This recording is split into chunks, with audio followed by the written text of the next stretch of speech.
everyone, I welcome you all on this channel and today's video's topic is the planet sitting in your 7th house जो कि आपका spouse का होता है and जो आपकी public personality एक तरीके से how people perceive you overall उसका होता है। थर्ड आपकी sexuality का होता है। काफ़ी हद तक 7th हाउस आपकी सेक्सुअलिटी और आपकी सेक्सुअल लाइफ को इन योर मैरिज या ओवरऑल डिस्कस करता है। ऑल्सो 7th हाउस आपके बिजनेस का भी होता है, आपको लोग कैसे परसीव करते हैं और ओवरऑल आप लोगों के आगे दिखना भी कैसे चाहते हैं। हाउस भी क्या क्वालिटीज लेकर आएगा आपकी लाइफ में। Let's start. If you have Jupiter in your 7th house, I am just taking the houses, not the राशिज, not the aspects. तो जैसे जैसे एस्पेक्ट्स आएंगी, राशि होगी, नक्षत्र पर उसके हिसाब से और मिनिस्क्यूल और माइन्यूट बहुत डिटेल में प्रेडिक्शंस निकलती है।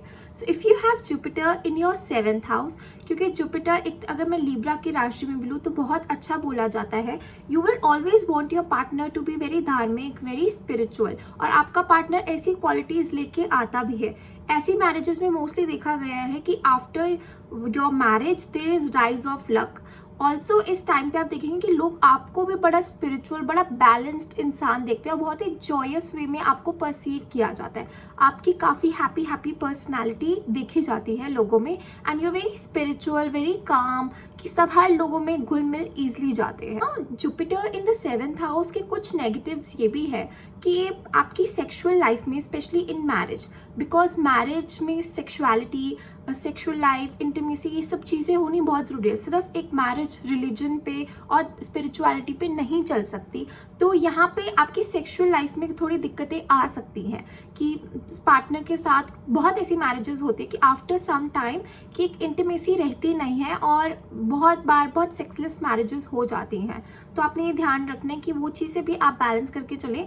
रिलीजन और मटीरियलिज्म को आप बहुत बैलेंस्ड वे में अप्रोच करें अपनी मैरिज में। The moon in the 7th house, because moon is a very feminine, soft और बहुत ही फ्लक्चुएटिंग प्लैनेट है। तो ऐसे ही नेचर देखा जाता है आपके स्पाउस में, काफ़ी यंग बहुत होता है और आपको स्पाउस भी ऐसा चाहिए होता है जो काफ़ी यंग लुकिंग हो, बहुत ही जॉयफुल हो, सब में ईजिली घुल मिल जाए और आपकी लाइफ भी बहुत फन एंड फ्रॉलिक बना दे। आपकी लाइफ में रोमांस बहुत ज़रूरी होगा बिकॉज ऑफकोर्स मून की भी 27 वाइब्स थी। बट अगर हम ओवरऑल मून के यहाँ पे देखें 7th हाउस में, तो थोड़ा ये प्रॉब्लमैटिक इस वे में है क्योंकि मून घटता बढ़ता रहता है साइकिल्स के हिसाब से। तो आप अपने वाइफ पे अगर या स्पाउस पे बहुत कंट्रोलिंग होंगे तो उसमें दिक्कतें आ सकती है क्योंकि वो अपनी मर्जी के मालिक है भाई। जब भी मून 7th हाउस में आता है तो ये क्वालिटीज़ काफ़ी देखी जाती है स्पाउस में कि या आप में हो सकती है कि आप बहुत ही अपनी मर्जी से चलते हो भाई, मेरे जो मन कर रहा है मैं वही करूँगी, चाहे आपका स्पाउस आपको गाइड कराओ कि ये सही नहीं है। अगर मैंने आपको लेफ्ट बोल दिया तो वो लेफ्ट नहीं राइट ही लेगा क्योंकि उसकी मर्जी, उसका मन। तो ऐसे इंसान के ऊपर कंट्रोल, अगर आपको लग रहा है कि भाई मेरी स्पाउस का 7th हाउस में मून है तो वो अपने हिसाब से ही चलेगा अनटिल अनलेस कोई बैलेंस एस्पेक्ट ना हो, जुपिटर की ना हो, शनि की ना हो। बट वरना वो अपने हिसाब से ही हर डिसीजंस लेना चाहते हैं। तो आप ऐसा स्पाउस कभी एक्सपेक्ट नहीं कर सकते अपने स्पाउस से कि वो आपकी बात माने ही माने, या हमारे घर में ऐसे चलता है तो ये ऐसे ही रहे, हमारे घर में जॉब वाली लड़की नहीं आएगी तो अब हमारी वाइफ आ गई है और वो कह रही है मुझे जॉब करनी है, तो वो अपने हिसाब से ही चलेगी। Moon in the 7th house also tells you कि आपका स्पाउस बहुत ही इमोशनल नेचर का है, वो ज़्यादा इमोशंस पे गवर्न्ड होता है। तो आपको अपनी मैरिज में वो इमोशनल बैलेंस हमेशा रखना पड़ेगा जिसमें काफ़ी फ्लक्चुएशंस आएंगी। Now Mars in the 7th house, हमेशा सबको लगता है जब भी मार्स 7th हाउस में है that the person is very egoistic, और ये तो मांगलिक है। अगर वो मांगलिक भी है तो अगर 7th हाउस से मार्स होते हैं तो ऐसे इंसान को काफ़ी रिस्पॉन्सिबल और काफ़ी dominating, not just in dominating way, बहुत ही एक लीडरशिप अथॉरिटी के वे में लिया जाता है in the perception of people, क्योंकि 7th हाउस आपको लोग परसीव भी कैसे करते हैं वो देखा जाता है। बट अगर मैरिज में देखा जाए तो आपका स्पाउस ऐसा होता है जिसको गुस्सा बहुत जल्दी आ जाता है। अगर गुस्सा जल्दी भी नहीं आता तो वो एक ऐसा स्पाउस निकलता है जो बहुत रिस्पॉन्सिबल हो। थर्ड, ये भी एस्पेक्ट मैंने जो ज़्यादातर आज के टाइम में कॉमनली देखा कि स्पाउस मुंहफट पड़ा होता है कि कुछ भी बोल देगा, घर में भी कुछ भी बोल देगा, जो चीज़ बोलनी है वो बोल देता है, तो उसमें बहुत दिक्कतें आती है। तो ऐसे अगर आपकी स्पाउस की कुंडली में है या आपके खुद के 7th हाउस में, क्योंकि आपके भी लगन पे दिख रहे हैं, तो आप दोनों को ये रिलेशनशिप में ये बैलेंस करना है, पहले ईगो इश्यूज, सेकंड आप लोग एक दूसरे से बोल क्या रहे हो, क्या आप लोग देख रहे हो कि क्या ये चीज़ नेसेसरी है बोलने के लिए, या सिर्फ बोले ही जा रहे हो कि ठीक है कि दिल को सामने वाले के हर्ट कर दे। A very beautiful remedy for people who have Mars in 7th houses कि वो एक साथ वर्कआउट करें। ऐसे बहुत कपल्स होते हैं जो शादी के बाद एक साथ जिम ज्वाइन करते हैं, बैडमिंटन खेलते हैं, तो you can be one of them if you have Mars in your 7th house. Also इस पे एस्पेक्ट्स की बहुत देखने की जरूरत है, बट अगर मार्स के साथ यही मार्स प्लस राहु का कॉम्बिनेशन हो जाए या मार्स प्लस सन का कॉम्बिनेशन हो जाए तो काफी नार्सिस्टिक स्पाउस भी देखा जाता है। Rahu in the 7th house, Rahu जब भी लीब्रा की राशि में, राहु का एक indirect combination Rahu plus Venus का हो गया है। So you will always want your partner to be very attractive. तो या राहु इन लीब्रा में हो या राहु 7th हाउस में हो, आपको हमेशा होगा कि पार्टनर एक इंडिपेंडेंट या तो थॉट प्रोसेस का होगा, या हो सकता है there are chances that the partner may be from different religion और डिफरेंट कास्ट। रिलीजन के लिए 9th हाउस देखना, सैजिटेरियस देखना और भी प्लैनेट्स का देखना जरूरी है, तब वो कॉम्बिनेशन बनता है। But partner can be from different background, उसकी सोच और आपकी सोच में डिफरेंस हो सकता है। ऑल्सो इस रिलेशनशिप में मैं हमेशा बोलती हूँ, जब भी राहु इन 7th हाउस होता है, हर किसी को लगता है because of the narratives that are spread on Instagram and all the social media platform, सबको लगता है कि नहीं, पार्टनर तो कभी भी बदल सकता है। ऐसा जरूरी नहीं है। Cheating is not always possible in Rahu in 7th house, but yes there are chances, क्योंकि और भी चीजें कॉम्बिनेशन देखने पड़ते हैं। बट एक आप इनडायरेक्ट वे में बिल्कुल प्रिडिक्शन नहीं कर सकते कि राहु 7th में है तो इस लड़के का या इस लड़की के बहुत मल्टीपल अफेयर्स रहेंगे, और भी कॉम्बिनेशंस देखने पड़ते हैं। बट जब भी राहु 7th हाउस में होते हैं, पहली बार तो लोग आपको काफी अनऑर्थोडॉक्स या बहुत ही डिफरेंट माइंडसेट का सोचते हैं, क्योंकि राहु आज का कल्चर है, बहुत डिफरेंट है। हमारे पेरेंट्स की जनरेशन बहुत डिफरेंट थी, मिलेनियल्स की जनरेशन अलग है। तो एक आपके पार्टनर में की बहुत अच्छी क्वालिटी होगी। सेकंड, आपका पार्टनर काफ़ी लोगों के आगे दिखेगा जब आपकी शादी होगी। आपके जैसे ही आप शादी हो जाएगी तो लोग आपके भी एक स्टेटस में राइज आएगा।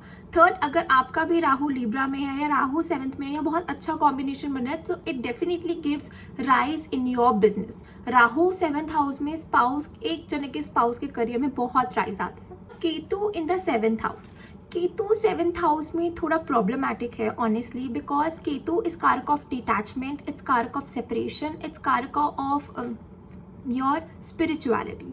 अब मैरिज में तो इन चीज़ों का कोई लेना देना ही नहीं होता।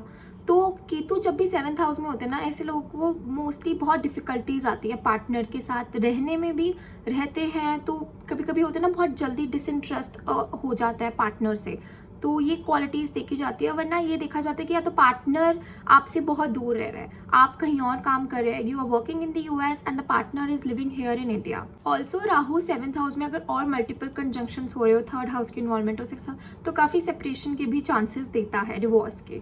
बट अगर राहु 7th हाउस में है तो आपको स्पिरिचुअलिटी अगर आपके पार्टनर में हो और आप दोनों एक साथ कोई स्पिरिचुअल प्रैक्टिसेस या मेडिटेशन सेंटर्स जाए तो it can be very good for you, और इस चीज को अलग वे में नेगेट हो सकता है ना। Shani in the 7th house, हर किसी को लगता है जब भी शनि 7th हाउस में है तो भाई मैरिज तो लेट होगी।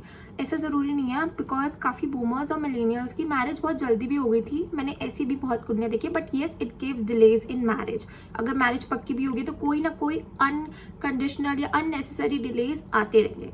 सेकेंड पॉइंट ये है कि आपकी ना मैरिज काफी कार्मिक है, because Shani is planet of past life, is of Karma, और ये आपकी बहुत ही कार्मिक रिलेशनशिप है। मतलब पार्टनर आपका पहले से था और आपको अपने पार्टनर के ऊपर, आपको अपने बिजनेस के ऊपर खूब वर्क करना है, क्योंकि शनि इज कारक of hard work as well.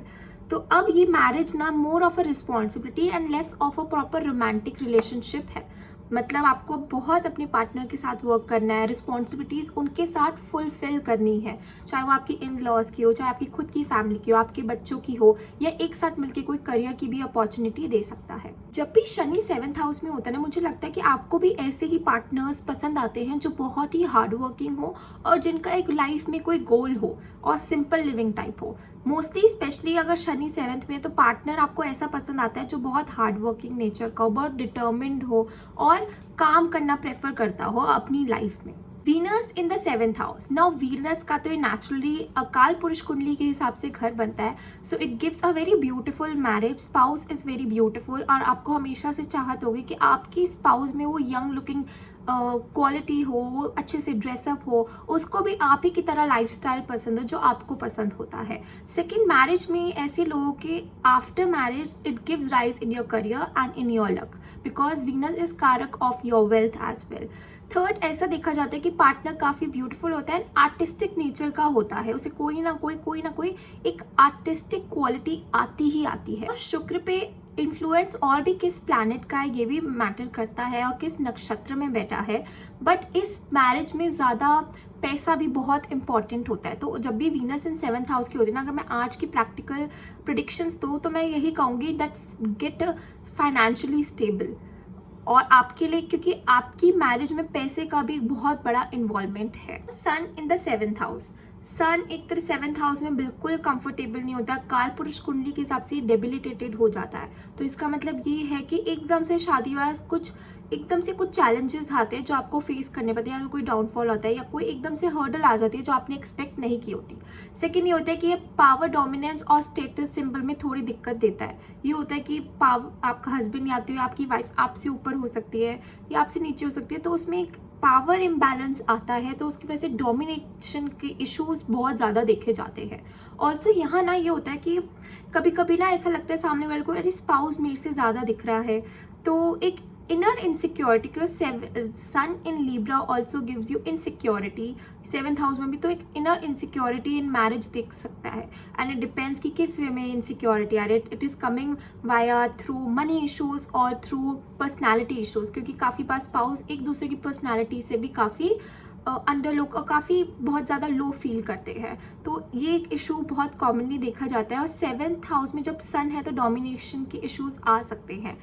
Third, ये भी देखा गया कि यहाँ पे ना आपको ऑर्डर्स नहीं होना है मैरिज में, बिकॉज सन का ना एक natural way of speaking is थोड़ा ऑर्डरस, चाहे आपको नोइंगली या अननोइंगली पता हो। अब वो तो क्वालिटी ऑफ द स्पाउस पे मैटर करता है कि वो ओवरऑल कैसे होंगे, बट एकदम से ऑर्डरस नहीं होना है, साथ में मिलके चलना है। Because sun in Libra also shows democracy, तो थोड़ा आप पार्टनर की बात सुनोगे, वो आपकी बात सुनेगा, ऐसी मैरिज चल सकती है बैलेंस वे में। और बैलेंसिंग यहाँ बहुत इंपॉर्टेंट होती है, जो हर मैरिज में हर कोई ट्राई करता है। Try not to be very dominating. This was all for my video of planets in the 7th house. और इस वीडियो में अगर आपको और भी चीज़ें जाननी है, जैसे अगर हम राशि के हिसाब से ले कि क्या क्वालिटीज़ कॉमनली आप देख सकते हैं अगर हम सिर्फ, तो आप मुझे कमेंट पे बताएं that what more topics I can make video on, ताकि आपकी हेल्प हो, आपको खुद को अपनी कुंडली डिकोड करनी आए। ऑल्सो अगर आप लोग अग्री करते हैं इन प्लानिटरी प्लेसमेंट्स के हिसाब से कि हाँ हमारे पार्टनर में ये क्वालिटी तो है ही है, so do reply on this video and share it maximum with your friends and family members. Also if you want your chart to be seen personally, अगर आपको कोई भी पर्सनल कंसल्टेशन की ज़रूरत है, feel free to message here और specially on my Instagram handle, वहाँ मैं आपको पर्सनली रिप्लाई करूँगी। Thank you so much.